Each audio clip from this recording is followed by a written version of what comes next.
નમસ્કાર, આપ જોઈ રહ્યા છો જેકે સિંહ ગુજરાતી. વાત કરતો એક પેડ માં કે નામ અંતર્ગત હિંમતનગર તાલુકાના કડોલી ગામે 75મો વન મહોત્સવ કાર્યક્રમ ઉજવવામાં આવ્યો હતો. મોટી સંખ્યામાં લોકો ઉપસ્થિત રહ્યા હતા. હિંમતનગર તાલુકાના કડોલી ખાતે આવેલ કટી મંદિર મુકામે 75મો વન મહોત્સવ કાર્યક્રમની ઉજવણી કરવામાં આવી હતી, જેમાં સામાજિક વનીકરણ વિભાગ દ્વારા મોટી સંખ્યામાં વૃક્ષોનું વાવેતર કરવામાં આવ્યું હતું.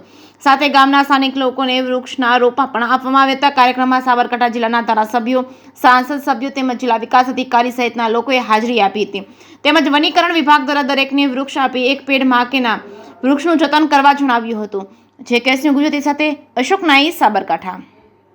સાહેબ, આજે કયો કાર્યક્રમ ઉજવવામાં આવ્યો? કેટલા વૃક્ષો માન્ય વડાપ્રધાન શ્રીના એક પેડ માં કે નામ અંતર્ગત એક અભિયાન છે, જે અંતર્ગત આપણે 75મો વન મહોત્સવ અત્યારે આજના દિવસે કટી મંદિર ખાતે ઉજવ્યો અને જેમાં મોટી સંખ્યામાં સરપંચશ્રીઓ, ગામ લોકો, NGO, પર્યાવરણ પ્રેમીઓ, અધિકારીઓ, પદાધિકારીઓ ઉપસ્થિત રહ્યા અને ઉલ્લાસભેર ઉજવણી થઈ. અને જેમાં વૃક્ષનું મહત્વ, જળસંચયનું મહત્વ અને વનોના મહત્વ વિશે ખૂબ સારી ચર્ચા વિચારણા કરવામાં આવી.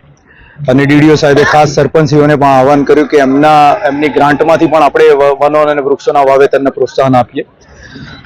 અને બીજું ખાસ આ તબક્કે હું કહેવા માંગુ છું કે એક પેડ માં કે નામ અંતર્ગત આપણે 20 તારીખે 9:30 વાગે શ્રીમદ રાજચંદ્ર વિહાર ખાતે એક ભવ્ય એક કાર્યક્રમ કરી રહ્યા છીએ, જેમાં મહા વાવેતર અભિયાન થશે અને 10,000 લોકોથી આપણે વૃક્ષ વાવેતર કરાવવાના છીએ, જે કદાચ દેશમાં એકમાત્ર એવો કાર્યક્રમ હશે જેમાં આપણે ભવ્ય 10,000 લોકો સાથે એક માસ પ્લાન્ટેશન કરાવીશું. એટલે આપણે ગ્રીનિંગ અરવલ્લીના જે માન્ય વડાપ્રધાનશ્રીના જે સંકલ્પો છે એને ચરિતાર્થ કરી શકીશું.